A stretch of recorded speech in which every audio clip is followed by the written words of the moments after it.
የጨቅላ ህጻናት ቢጫነት ምን እንደሆነ ያውቃሉ? ሰላም ጤና ይስጥልኝ። ዶክተር አለልኝ ደጀኔ ይባላለሁ። በሄመን የእናቶች የህፃናትና የቀዶ ህክምና ማዕከል የህፃናት ህክምና ስፔሻሊስት።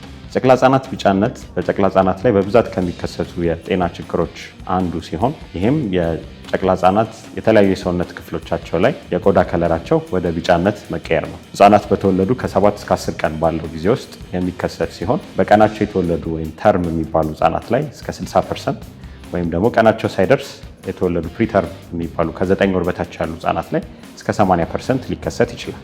ይህ ችግር ለምን ጨቅላ ህጻናት ላይ ይከሰታል? የጨቅላ ህጻናት ቀይ የደም ሴል መጠናቸው ከሌሎች ህጻናት ጋር ሲነጻጸር በጣም ከፍተኛ በመሆኑ ይህ ቀይ የደም ሴል ደግሞ ሲሰባበር የሚመረተው ቢሊሩቢን የሚባለው ተረፈ ምርት በደም ውስጥ እየተከማቸ ሲመጣ ይህንን ለማስወገድ የሚያገለግለው ጉበታቸው ደግሞ በደንብ ያልዳበረ በመሆኑ በጣም እየተከማቸ ሲመጣ የሰውነታቸው ከለር ቢጫ እንዲሆን ያደርገዋል። ለበለጠ መረጃ ወደ ህክምና ተቋማችን ይምጡ።